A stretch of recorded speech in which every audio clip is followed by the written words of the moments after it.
샬롬 샬롬 샬롬 샬롬. 하나님 사랑합니다. 여러분 주 안에서 사랑합니다. 오늘 금요 예배 말씀이죠. 고린도전서 6장 19절에서 20절. 여러분 아주 잘 아는 말씀입니다.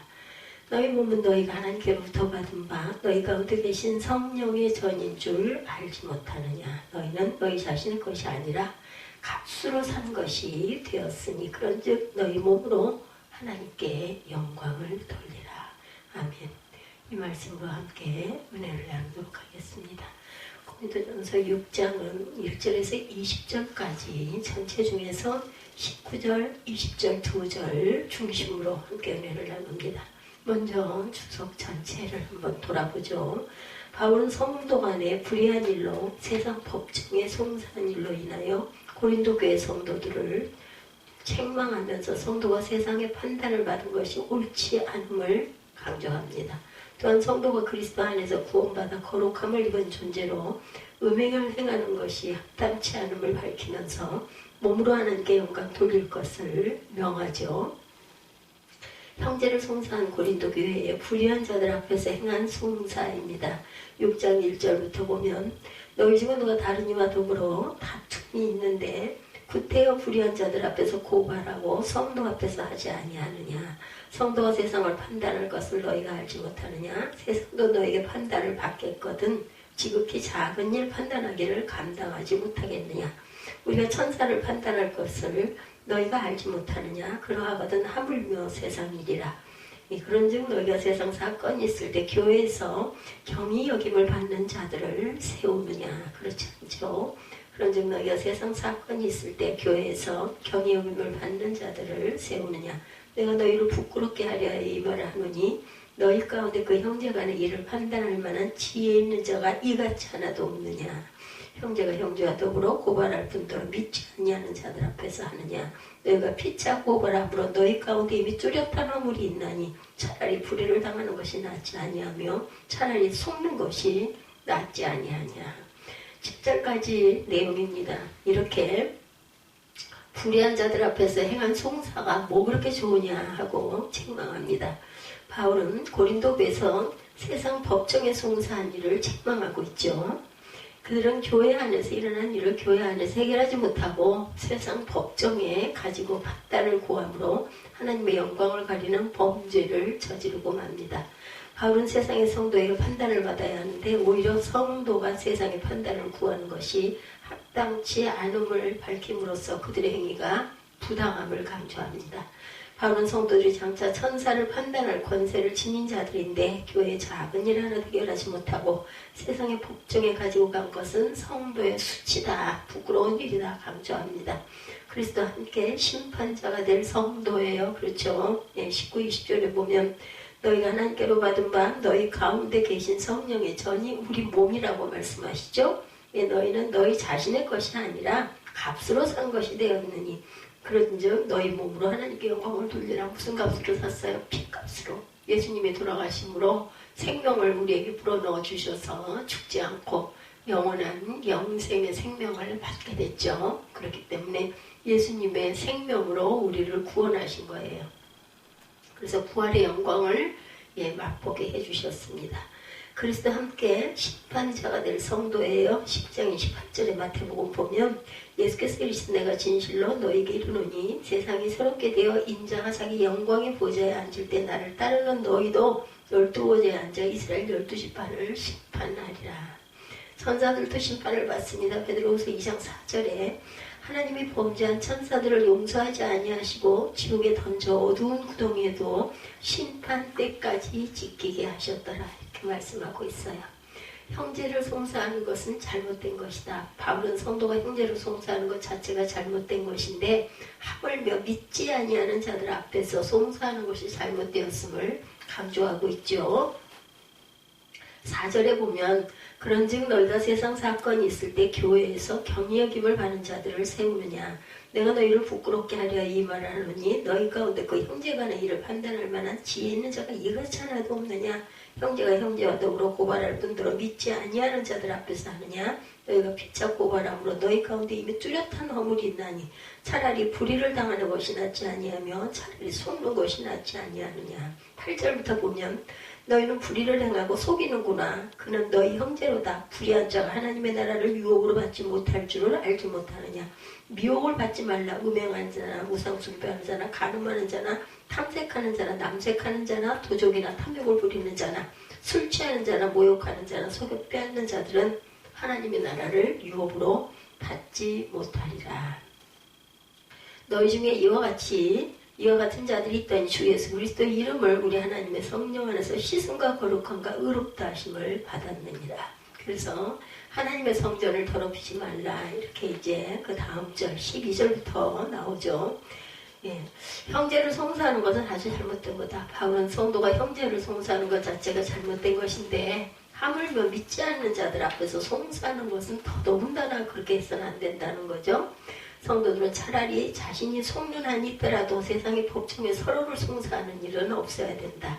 이는 그러한 일이 하나님의 영광을 가리고 교회를 욕되게 하기 때문이다. 성도는 정당한 자신의 권리를 찾는 것보다는 하나님의 영광을 가리우지 않는 방향으로 모든 일을 처리하여야 한다는 거예요. 형제끼리 해야 하는 일을 금하고 있습니다.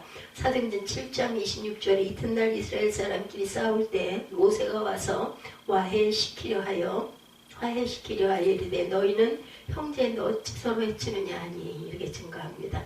수치를 당하게 됩니다. 사도행전 18장 15, 6절에 보면 만일 문제가 언어와 명칭과 너희 법에 관한 것이면 너희가 스스로 처리하라.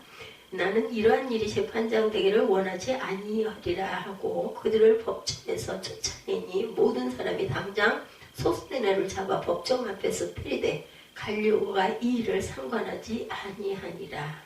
형제간에 불의한 속임이 있었어요. 바울은 성도들에게 형제간에 서로 속이고 불의를 행한다. 책망하죠. 성도간에는 서로 사랑하고 진실로 행해야 합니다. 이는 그리스도 안에서 성도의 거룩한 교제에 합당한 모습인데 고린도 교회에서의 불의한 속임으로 일어난 성도 간의 송사는 하나님의 뜻에 정면으로 배치되는 현상.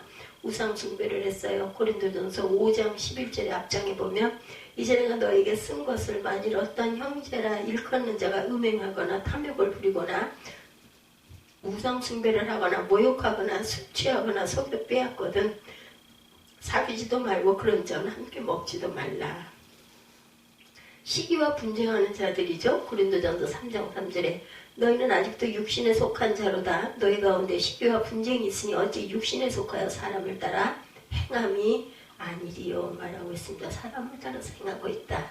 거룩해야 할 성도의 삶에 하나님 나라를 받지 못할 자. 바울은 불의한 자가 하나님의 나라를 유혹으로 받지 못함을 강조하면서 고린도 교회에서 일어난 불미스러운 일에 대하여 경고합니다. 12절에 보면 모든 것이 내게 가하나 다 유익한 것이 아니요 모든 것이 내게 가하나 내가 무엇에든지 얽매이지 아니하리라. 음식은 배를 위하여 있고 배는 음식을 위하여 있으나 하나님은 이것저것을 다 패하시라. 몸은 음란을 위하여 있지 않고 오직 주를 위하여 있으며 주는 몸을 위하여 계시느라. 하나님의 주를 다시 살리셨고 또한 그의 권능으로 우리를 다시 살리시리라. 너희 몸이 그리스도의 지체인 줄을 알지 못하느냐. 내가 그리스도의 지체를 가지고 창녀의 지체를 만들겠느냐. 결코 그럴 수 없느니라. 창녀와 합하는 자는 그 한 몸인 줄을 알지 못하느냐. 일렀을 때 그들이 한 육체가 된다 하셨나니 주와 합하는 자는 한 영이라. 아멘. 그리고 18절부터 20절까지는 음행을 피하라고 말씀하죠. 음행을 피하라. 사람이 범하는 죄마다 본받기 있거니와 음행은 자기 몸의 죄를 범하느니라. 너희 몸은 너희가 하나님께로부터 받은 바 너희 가운데 계신 성령의 전인 줄을 알지 못하느냐. 너희는 너희 자신의 것이 아니라 값으로 산 것이 되었으니 너희 몸으로 하나님께 영광을 돌리라. 오늘 마지막 절이죠. 19절 20절. 바울은 성도에게 형제간에 서로 속이고 불의를 행해서는 안 된다. 이는 그리스도 안에서 성도의 거룩한 교제에 합당한 모습이다. 성도의 교회 생활은 하나님 나라에서의 삶의 모습을 미리 체험하는 것으로 거짓과 불의가 있어서는 안 된다. 그리스도는 이를 위해 죄없이 십자가를 지셨어요. 특히 고린도 교회에서의 불의와 속임으로 일어난 성도 간의 송사는 하나님의 뜻에 정면으로 배치되는 그런 현상이었죠. 우상 숭배를 했어요. 고린도전서 5장 11절에 이제 내가 너에게 쓴 것은 만일 어떤 형제라 일컫는 자가 음행하거나 탐욕을 부리거나 우상 숭배를 하거나 모욕하거나 술 취하거나 속여 빼앗겼든 사귀지도 말고 그런 자와는 함께 먹지도 말라 함이라. 시기와 분쟁하는 자들 고린도전서 3장 3절입니다. 너희는 아직도 육신에 속한 자로다. 너희 가운데 시기와 분쟁이 있으니 어찌 육신에 속하여 사람을 따라 행함이 아니리요. 육신을 따라 사람을 따라서 행해서는 안 된다는 거죠. 육신에 속해서 사람을 따라 행해서는 안 된다. 거룩해야 할 성도의 삶입니다. 하나님 나라를 유업으로 받지 못한다고 합니다. 바울은 불의한 자가 하나님의 나라를 유업으로 받지 못함을 강조하면서 고린도교에서 일어난 불미스러운 일에 대하여 경고합니다. 바울은 성도들에게 악한 자들의 행위를 인하여 미혹을 받지 말라고 교훈하면서 음란하는 자나 우상 숭배하는 자나 간음하는 자나 탐색하는 자나 남색하는 자나 도적이나 탐남하는 자나 술 취하는 자나 후욕하는 자나 토색하는 자들은 하나님의 나라를 유업으로 받지 못할 것임을 강조하죠. 즉 구원에 동참할 수 없어요. 하나님 나라는 거룩한 자들에게만 들어갈 수 있는 권리가 있습니다. 자격이 있습니다. 그리스도께서 이를 위하여 보혈을 흘리심으로 더러운 자들로 죄 씻음을 받아 거룩한 자들이 되도록 하셨어요. 혈과 육에 속한 자들 고린도전서 15장 50절에 보면 형제들아 내가 이것을 말하노니 혈과 육은 하나님 나라를 이어받을 수 없고 또한 썩은 것은 썩지 아니하는 것을 유업으로 받지 못하느니라. 썩은 것은 썩지 아니하는 것을 유업으로 받지 못해요. 우상 숭배자들 에베소서 5장 5절을 보면 너희도 정녕 이것을 알거니와 음행하는 자나 더러운 자나 탐하는 자 곧 우상 숭배하는 자 그리스도와 하나님의 나라에서 기업을 얻지 못하리니 우상 숭배하는 자는 모두 다 하나님의 나라에서 기업을 얻지 못한다. 거룩함을 입은 성도들이여 우리는 바로 본래 모든 자가 부정하여 하나님 나라를 유업으로 받을 수 없는 자들이었으나 성도는 그리스도 안에서 죄 씻음을 받아 거룩한 자가 되었음을 강조합니다. 이는 성도의 신분이 어떠함을 강조하므로 성도가 거룩하고 의로운 신분에게 합당히 행해야 함을 교훈한 것이죠. 이는 성도가 거룩하게 행함의 근원이 인간의 의지에 있지 않고 하나님의 은혜로 말미암아 구속이 되어 있다라는 거예요. 본래 죄의 종이었죠. 로마서 6장 17절에 하나님께 감사하리로다 너희가 본래 죄의 종이었더니 너희에게 전하여 준 바 교훈의 본을 마음으로 순종하여 죄로부터 해방되어 의에게 종이 되었느니라. 마음으로 교훈의 본을 마음으로 순종했어요. 그렇죠? 받아들였어요. 그래서 죄로부터 해방되어 의에게 종이 되었다. 값없이 의롭다 하심을 입었어요. 로마서 3장 24절에 그리스도 예수 안에 있는 성령으로 말미암아 하나님의 은혜로 값없이 의롭다함을 얻은 자 되었느니라. 음행하는 자들의 죄입니다. 그리스도의 지체인 성도. 바울은 성도가 그리스도의 지체임을 강조하므로 성도가 음행을 피하여 거룩하게 행하여야 함을 강조하죠. 우리가 거룩해야 할 이유는 그리스도께서 거룩하시기 때문에 그리스도의 지체인 우리들도 거룩해야 한다. 성도는 그리스도께 살리기 위하여 십자가를 지시기까지 한 존재로 그리스도 안에서 거룩하게 행하여야 한다라는 거예요. 같은 존재로. 성도의 몸이 교회의 부분으로서 거룩한 그리스도의 지체가 되었으므로 거룩하게 행하여야 할 의무와 책임이 있다. 그런데 성도가 자신의 몸을 창기와 합하면 창기의 지체를 만드는 것이 되므로 음행을 행하는 것은 곧 그리스도의 지체를 창기의 지체로 만드는 것이 된다. 그리스도를 믿음으로 곧 그리스도와 연합하여 하나가 되듯이 창기와 합하는 자는 창기와 한 몸이 된다는 거죠. 그리스도의 지체입니다. 에베소서 5장 29절에 30절 마지막 절이죠. 누구든지 언제나 자기 육체를 미워하지 않고 오직 양육하고 보호하기를 그리스도께서 교회한 것 같이 하나니 우리는 그 몸의 지체임이라 이렇게 말씀하고 있어요. 우리는 그 몸의 지체임이라. 에베소서 5장 29절에서 30절 말씀이었습니다. 성도들 안에 성령이 계시죠? 고린도전서 6장 16, 7절 고린도전서 3장 16, 7절 너희는 너희가 하나님의 성전인 것과 하나님의 성령이 너희 안에 계시는 것을 알지 못하느냐. 누구든지 하나님의 성전을 더럽히면 하나님이 그 사람을 멸시하리라. 하나님의 성전은 거룩하니 너희도 그러하니라. 너희도 그러하니라는 뜻은 뭐예요? 너희도 거룩하니라. 성도의 몸입니다. 우리는 모두 다 거룩한 성전들이에요. 성도의 몸.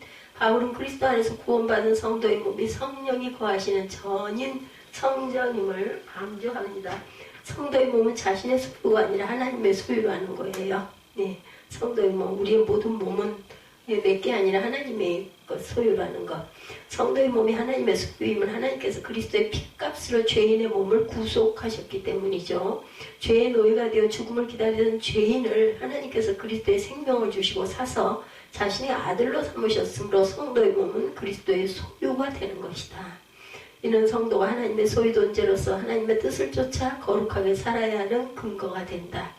하나님이 거하실 처소이죠. 에베소서 2장 21절에 너희도 성령 안에서 하나님이 거하실 처소가 되기 위하여 그리스도 예수 안에서 함께 지어져 가느니라.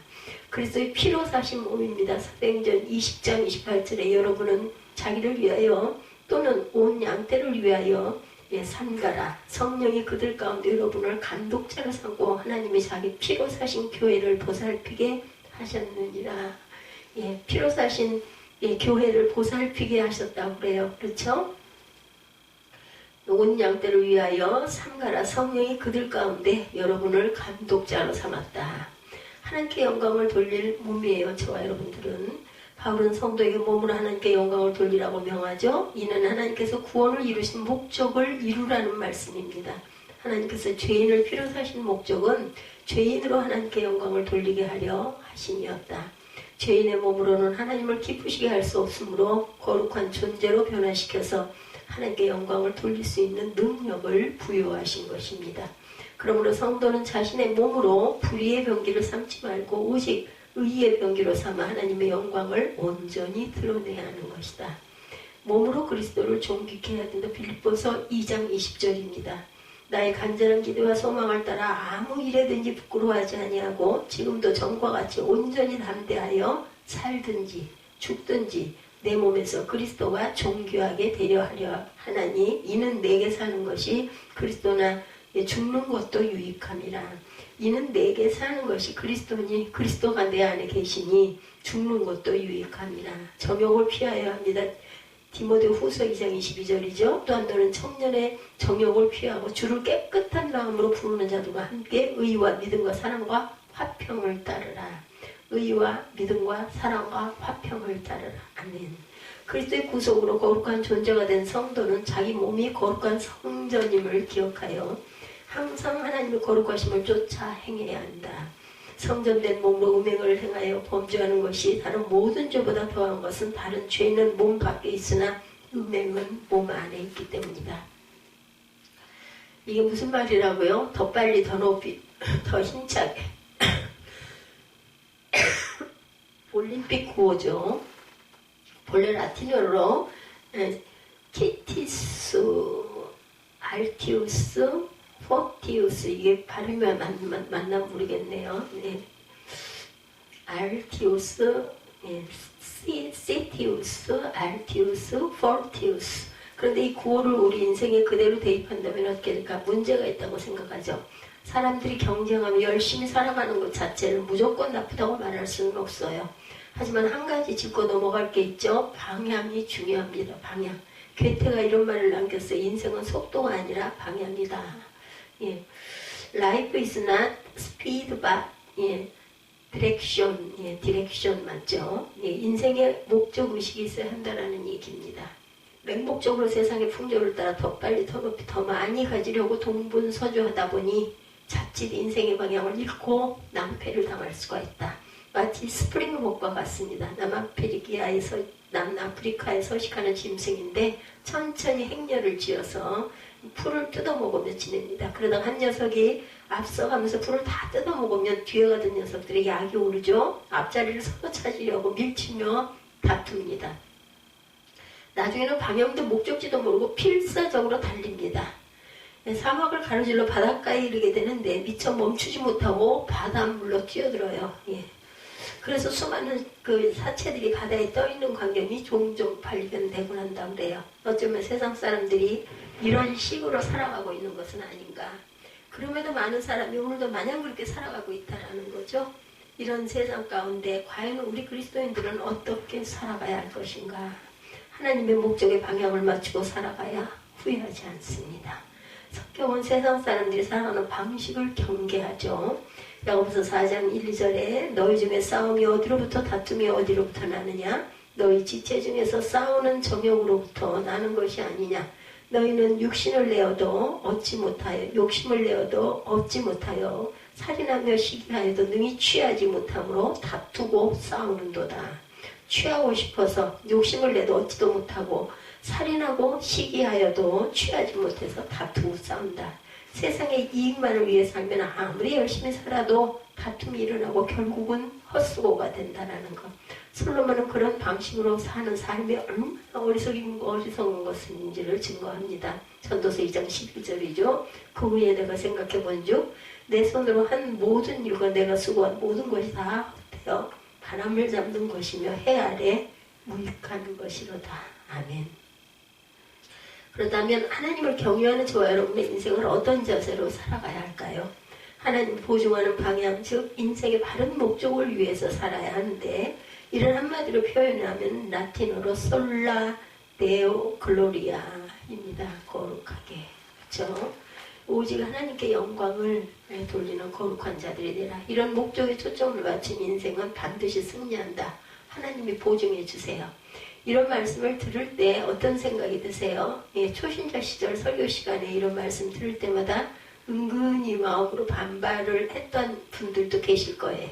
내 인생인데 나의 영광을 위해 살아야 좋은데 왜 말끝마다 하나님께 영광을 돌리라고 강요하나 이런 생각을 했던 거죠. 근데 신학이 성장하면서 이것이야말로 내 인생의 자유운명으로 삼아야겠다라는 생각을 깨닫게 됩니다.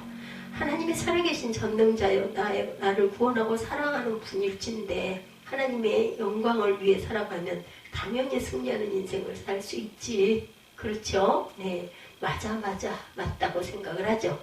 예, 비견한 예로 자녀가 부모님이 자랑스러워할 모습으로 살아가면 잘못될까요? 망할까요? 아니죠. 예, 당연히 잘 됩니다. 인간 부모는 혹시 잘못 판단하고 우리에게 말할 수 있지만 하나님에게는 실수가 없어요. 본문을 보니 사도 바울이 그리스도인들에게 하나님의 영광을 위해 살 것을 권면하고 있어요. 이 말씀을 구어로 바꾸면 솔라데오 글로리아. 예, 아주 제가 이 컴브리시 발음으로 이 말씀드립니다. 솔라데오 글로리아, 솔리데오 글로리아, 솔라데오 글로리아. 우리는 솔라데오라고도 하죠. 네, 여기 표기는 솔리데오 글로리아 이렇게 나와 있습니다. 아무쪼록 이 말씀을 꼭 잡고 평생을 살아가면 가장 복되고 아름다운 인생으로 승리하는 저와 여러분들이 되시기 바랍니다. 솔라데오 글로리아의 근거입니다. 그리스도의 정체성이죠. 바울은 먼저 솔리데오 글로리아 구원되고 살아가야 마땅한 근거를 설명합니다.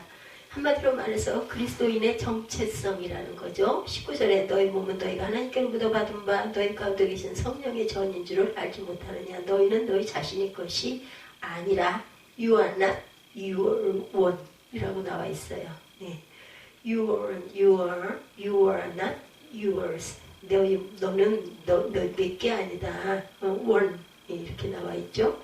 인생의 주인은 내가 아니라 하나님이시라는 겁니다. 왜냐하면 하나님이 주셨기 때문이죠. 내 스스로 계획하고 노력해서 만들어진 게 아니다. 부모님이 만든 것도 아니에요. 하나님이 창조해서 부모를 통해 세상에 보내주신 것이죠. 그러니까 하나님은 그리고 예수님도 창조주이십니다.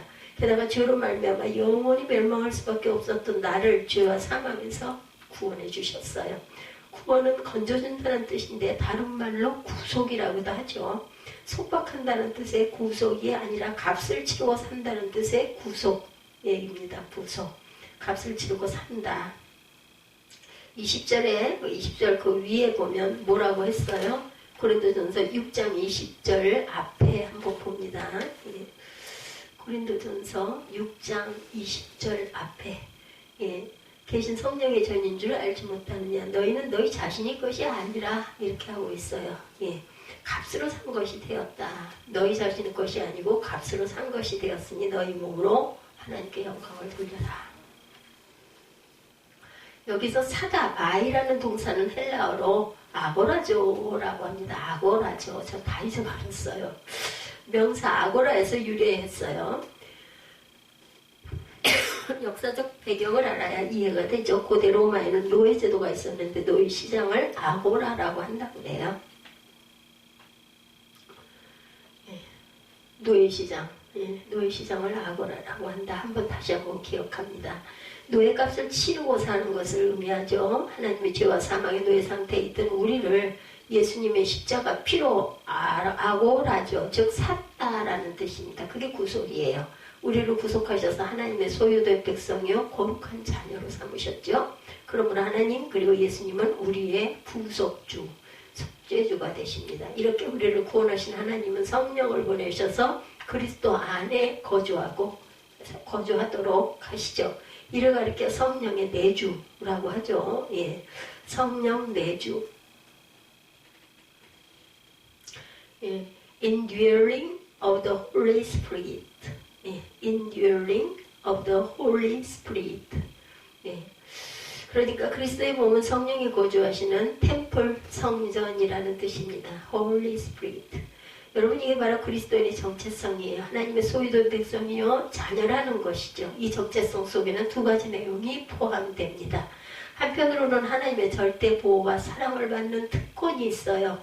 하나님의 소유이므로 어떤 경우에도 포기하지 않고 평생 책임을 져주시죠. 이사야 43장 1, 2절, 요한복음 10장 28구절입니다. 이사야 43장 1, 2절 봅니다. 야곱아 너를 창조하신 야훼께서 지금 말씀하시느니라. 이스라엘아 너를 지으신 이가 말씀하시느니라. 너는 두려워하지 말라. 내가 너를 구속하였고 내가 너를 지명하여 불렀나니 너는 내 것이라. 예, 내가 물 가운데를 지날 때 내가 너와 함께 할 것이다. 강을 건널 때 물이 너를 침몰하지 못할 것이며 내가 불 가운데로 지날 때도 타지 않을 것이요 불꽃이 너를 삭지 못하리라. 아멘. 요한복음 10장 28구절에도 내가 그들에게 영생을 주노니 영원히 멸망하지 아니할 것이요 또 그들을 내 손에서 빼앗을 자가 없으리라. 그들을 주신 내 아버지는 만물보다 크심에 아무도 아버지 손에서 빼앗을 수 없느니라. 다른 한편으로는 주인이신 하나님의 뜻대로 살아야 할 사명이 있어요. 그 뜻은 바로 하나님께 영광을 돌리는 거죠. 성경이 이 사실을 누누이 강조합니다. 이사야 43장 7절에 창조의 목적이 나오죠. 내 이름으로 불려지는 모든 자 곧 내가 내 영광을 위하여 창조한 자를 오게 하라. 그를 내가 지었고 그를 내가 만들었느니라. 아멘. 그리고 에베소서 1장 14절에는 구속의 목적이 나옵니다. 이사야 43장 7절에는 창조의 목적, 내 이름으로 불려지는 모든 자 곧 내가 내 영광을 위하여 창조한 자를 오게 하라. 그를 내가 지었고 그를 내가 만들었느니라. 예, 에베소서 1장 14절에는 구속의 목적이 나옵니다. 이는 그의 영광을 찬송하게 하려 하심이라. 솔리데오 글로리아의 방법, 몸으로 인격과 삶 전체를 거룩한 산 제사로 드리는 것입니다. 바울은 이어서 하나님께 영광을 돌리는 솔리데오 글로리아의 방법에 대해 증거하죠.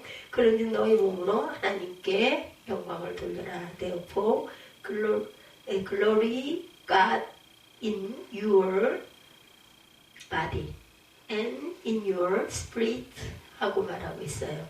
몸은 육체와 마음을 가리키죠. 다시 말해서 인격과 삶 전체를 가리킵니다. 그러니까 우리 인생의 목적도 우리가 이 세상에 살아 존재하는 이유도 오직 하나님의 영광을 위한 것이라는 것. 이를 가리켜 로마서 12장 1절에서는 나 자신을 거룩한 산 제사로 드리는 것으로 설명합니다. 그러므로 형제들아 내가 하나님의 모든 자비하심으로 너희를 권하노니 너희 몸을 하나님을 기뻐하시는 거룩한 산 제물로 드리라. 이는 너희가 드릴 영적 예배니라. 여기서 몸은 육체와 영혼 즉 인격과 삶 전체를 의미하죠. 공식적인 예배 의식도 중요하지만 현실 속의 인격과 삶 자체를 산채로 하나님께 드리는 게 참 예배라는 것이죠. 로마서 12장 2절에서는 좀 더 구체적으로 설명합니다. 너희는 이 세대를 본받지 말고 오직 마음을 새롭게 함으로 변화를 받아 하나님의 선하시고 기뻐하시고 온전하신 뜻이 무엇인지 분별하도록 하라. 하나님의 선한 뜻대로 살라는 거예요. 그러면 하나님이 기뻐하시고 하나님의 영광이 드러남으로 세상 사람들도 하나님의 존재를 알게 될 것이다. 바울은 심지어 고린도전서 10장 31절에 그런즉 너희가 먹든지 마시든지 무엇을 하든지 다 하나님의 영광을 위하여 하라. 아멘. 우리의 직업, 일상생활, 취미 하나님을 기쁘시게 하고 하나님의 영광을 드러내는 그 하나님께 영광 돌리는 것, 하나님을 영원하게 하는 것이어야 한다. 모든 것들이 직업도 일상생활도 취미도 하나님을 기쁘시게 하는 것이어야 한다. 당시 고린도는 항구 도시로 무역이 발달하고 경제적으로 아주 풍요했죠. 반면에 우상숭배가 만연하고 도덕적으로도 타락하고 있었습니다. 특별히 성적으로 문란했는데 얼마나 심각했는지 그리스도인조차도 대수롭지 않게 여기며 휩쓸리는 경우가 적지 않았다고 합니다. 그래서 바울은 안타까운 심정으로 경계하며 하나님의 거룩한 백성으로서 오직 하나님의 영광 위에 살아야 한다고 역설을 해요. 이런 삶은 세상 기준으로 볼 때 경우에 따라 대단할 수도 있고 소박할 수도 있다라는 겁니다. 예, 겉모습보다 의미가 중요해요. 예, 바하 아시죠? 여러분들 바흐라고도 하죠. 세바스찬 바흐. 예, 1685년부터 1750년까지 사셨어요. 자신의 음악을 통해 하나님께 영광을 드러내죠. 이런 목적이 분명했던 그런 작곡할 때 오순지 악보를 그리고 끄트머리에 솔라데오 글로리아를 의미하는 약어 SDG라는 표시를 늘 했다고 하죠. 예, 대문자 SDG 솔라데오 글로리아. 세상에 무수한 음악가가 있지만 하나님께 영광을 돌리는 사람은 흔치 않습니다. 또 이런 이야기가 있습니다. 건축공사 현장에 여러 명의 벽돌공이 일을 하고 있어요. 행인이 물어요. 뭘 만드시오? 첫 번째 사람이 투덜거리면서 대답하죠. 뭐라긴요. 흙수저라서 이런 일이나 하고 있죠. 두 번째 사람이 말합니다. 보면 몰라요. 건물 짓고 있잖아요. 그런데 세 번째 사람은 밝은 표정으로 이렇게 말하죠. 아이고요. 교회당을 짓고 있죠. 예, 완성되면 멋질 거예요. 많은 사람들이 이 건물에서 예배드리는 모습을 상상하면 즐겁고 뿌듯합니다.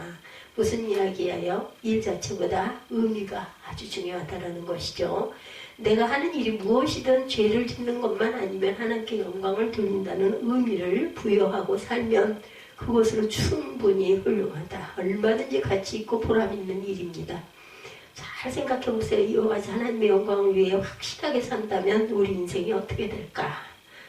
예, 절대로 잘못되거나 망한 일이 없다. 반드시 잘 된다는 거죠. 복되고 아름다운 인생으로 승리할 수 있다는 겁니다. 솔라데오 글로리아의 결과, 기쁨, 축복, 영광. 예, 솔라데오 글로리아 인생을 살면 기쁨이 넘치죠. 그리고 맹목적으로 세상 것을 빨리 성취하고 많이만 소유하려는 사람보다 훨씬 더 하나님의 축복을 받고 산다. 예, 글로리아의 결과는 기쁨과 축복과 영광이 풍성하다라는 것. 하나님의 영광 받으실 뿐만 아니라 우리 자신도 영광스러워집니다. 세상에 있어 열심히 살아가는 것 자체만 귀하지만 목적의식이 없이 살다 보면 스트레스를 받고 나중에 혹시 성취한다 해도 허무해지기가 쉬운데 하나님의 영광을 위한 목적을 추구하며 살면 스트레스가 줄어들고 마음에 기쁨이 넘치죠. 크든 작든 하나님을 기뻐하실 것을 생각하면 보람이 있고 마음이 설렙니다. 그죠? 뿌듯하고 그리고 능률이 오릅니다. 그래서 하나님의 축복을 풍성하게 경험할 수가 있다. 여러분이 너무나 잘 알고 계신 성구 있죠? 마태복음 6장 33절입니다. 그런즉 너희는 먼저 그 나라와 그 의를 구하라. 그리하면 이 모든 것을 너희에게 더하시리라. 하나님의 나라와 의를 구하는 것이 하나님의 영광을 위해 살아가는 것이라는 것. 예, 이렇게 열심히 살면 돼요. 무엇을 먹을까, 무엇을 마실까, 무엇을 입을까 염려하며 스트레스를 받지 않아도 하나님이 더 풍성히 채워주신다는 것을 약속합니다. 하나님의 약속을 펑크내는 거 보셨어요? 예, 그런 일은 결코 생기지 않아요. 시간이 맞지 않아서 포기하는 경우가 많죠, 우리 인생들이. 그래서 이 구절은 확실한 축복에 찾아서 마태복음 6장 34절이니까 예, 마륙33 마태복음 6장 33절 마륙33 여러분들 외워놓으세요. 아예 예, 저도 외우겠습니다. 마륙33 마태복음 3장 6장 마륙33 마태복음 6장 33절 마륙33 황성조 박사 이야기입니다. 그는 본래 예방의학 전문으로 의대 교수를 하던 분이죠. 그러다가 병원장, 선교단체 대표, 기업가, 회장, 저술가, 교회 담임 목사 등 다양한 모습으로 활동하셨어요. 사랑의 클리닉을 처음 시작할 때 이런 일이 있었다고 합니다. 병원을 시작하고 초기가 얼마나 어려운지 아주 고민이 많았다고 그래요. 어떻게 하면 수익을 창출할까 궁리하다 어떤 병원에서 하는 것을 피 검사를 해주는 일을 했습니다. 의사가 직접 하지 않고 피를 뽑아서 보내주면 받아서 검사한 후 그 결과를 알려주는 사업을 시작합니다. 예, 탈법이라 인식을 하지 못하고 안일하게 생각하고 시작했는데 결국 탈이 났어요. 한 번은 제주도의 회사원들을 대상으로 피를 받아서 검사 결과를 알려주게 됐는데 엉터리로 한 게 탈로가 났습니다. 남자 환자에게 자궁암 없음 통지를 보내는 바람에 문제가 되어서 구속 전까지 가게 되었다고 그래요. 다행히 KBS 9시 뉴스에는 안 나가고 마감 뉴스에 짧게 보도되어 사람들이 잘 모르는 가운데 지나갔죠. 그렇지만 응분의 처분도 받았고 병원은 끝장났다고 생각을 했다고 그래요. 그런데 그 와중에 선교지에서 강의 요청이 옵니다. 고민하다가 하나님의 부르심으로 알고 순종했어요. 선교지에 다녀오는데 비행기 안에서 하나님의 음성이 들렸어요. 망할 바에야 멋지게 망해라. 그래서 귀국하자마자 병원을 섬기는 자세로 운영하리라 결단을 합니다. 목회자와 선교사에게 종합건강 진단을 대폭 할인가를 해주고 선교사 자녀는 무료로 해주기 시작합니다. 소문이 나자 성도들이 크리스찬 병원이라고 오기 시작했고 심지어 일반인들까지 몰려듭니다. 이렇게 해서 한 달 만에 모든 빛을 갖게 되었다고 그래요. 그때 비로소 마633 그 나라와 의를 구하라 그리하면 모든 것을 채워주시리라. 그리고 그 이후에는 범사를 오직 하나님의 뜻대로 행함으로 형통하게 되었다라는 간증입니다. 이처럼 하나님의 영광을 위해 사는 인생은 반드시 하나님이 책임을 져주시고 축복하심을 꼭 믿으시기 바랍니다. 그리고 하나님의 영광을 위해 살면 본인도 영광스러워지고 존귀한 인생이 됩니다. 바울이 그 원리의 증거자라는 거 잊지 마십시오. 데살로니가 후서 1장 12절에 우리 주 예수의 이름이 너희 가운데 영광 받으시고 너희도 그 안에서 영광을 받게 하려 함이라. 하나님의 영광과 우리의 영광은 동전의 양면과 같습니다. 자식이 나가서 잘하면 부모와 자식이 공동 영광을 받죠. 반대로 자식이 나가서 잘못하면 부모와 자식이 공동으로 망신을 당하죠. 그러니까 우리가 하나님의 영광을 위해 살아가면 하나님도 영광을 받으시지만 우리도 영광을 누리게 된다. 더 나아가 세상에 선한 영향력을 끼치면 복음을 증거할 수 있죠. 하나님도 좋고 우리도 좋고 세상도 좋은 트리플 윈입니다. 윈. 이기는 거죠. 세 가지가 똑같이 이겨요. 이탈리아의 천재 조각가이며 화가였던 미켈란젤로를 아시죠, 여러분들? 그가 대성에 된 배경에 스승이 계셨어요. 그 이름은 베르톨도 디 지오바니십니다.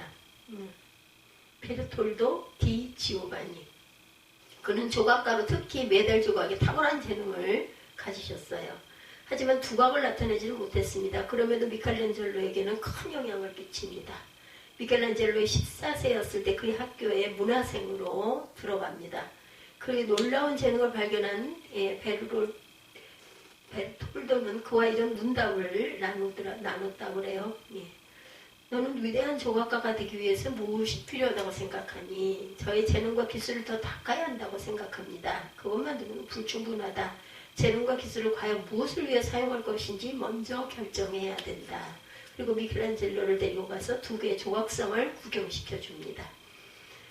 하나는 술집에 서 있는 조각상이었고 다른 하나는 교회당 앞에 서 있는 조각상이었어요. 베르톨로가 묻습니다. 너는 두 개의 조각상을 보고 무슨 생각을 했느냐? 술집 안의 조각상은 사람들의 쾌락을 위해서, 그리고 교회당 안의 조각상은 하나님의 영광을 위해서 세워진 거란다. 너의 재능과 기술을 과연 무엇을 위해 사용할래? 스승의 물음에 어린 미켈란젤로는 큰 도전을 받았고 3번이나 힘을 주어 이렇게 대답했다고 그래요. 하나님을 위하여, 하나님을 위하여, 하나님을 위하여 사용하겠습니다. 이렇게 큰 소리로, 또랑한 목소리로 이렇게 대답을 했다고 그러죠. 하나님의 영광을 위해서. 이게 바로 미켈란젤로를 위대하게 만든 결정적인 계기였어요. 세상에는 분야별로 잘난 사람들이 너무너무 많아요. 그렇지만 하나님의 영광을 위해 살아간 인생만이 하나님께 영광을 돌리고 자신도 빛나는 이름으로 남게 되죠. 그러므로 우리는 각자의 자리에서 오직 하나님의 영광을 위해 최선을 다할 수 있기를 바랍니다. 그러면 하나님께서 우리의 능력도 키워주시고 우리를 영광스러운 사람으로 만들어 주실 것입니다. 우리가 설사 세상에서 빛을 보지 못한다 하더라도 저 천국에서 영원히 빛나는 별과 같은 존재가 될 것입니다. 단 한 번뿐인 인생에 승리하고 싶으십니까? 그렇다면 인생의 속도보다 방향을 바로 잡으시기 바랍니다. 인생의 크기보다 목적을 바로 정하시기 바랍니다. 오직 하나님께 영광, 솔리 데오 글로리아. 자손들에게도 이런 진리를 가르치시기 바랍니다. 공부하라 말라 하지 않아도 스스로 열심히 하게 될 것입니다. 인생을 바로 살고 승리하게 될 것입니다. 부디 진리를 인생의 좌우명으로 삶고 살아감으로 꼭 승리하는 저와 여러분, 그리고 후손 모두가 되기를 주님의 이름으로 축원합니다. 오늘 고린도전서 6장 말씀 우리 함께 나눴어요. 하나님께 영광을, 오직 모든 영광은 누구에게? 하나님께 드리기 위하여 우리는 열심히 공부하고 열심히 기도하고 그 나라와 의를 구했을 때 하나님께서 우리에게 부족한 모든 것을 다 아시기 때문에 다 채워주신다고 말씀하시죠. 절대로 잊지 않는 저와 여러분들이 되시기를 주님의 이름으로 축복합니다. 기도하시겠습니다.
음식은 배를 위하여 있고 배는 음식을 위하여 있으나 하나님은 이것저것을 다 패하시리라.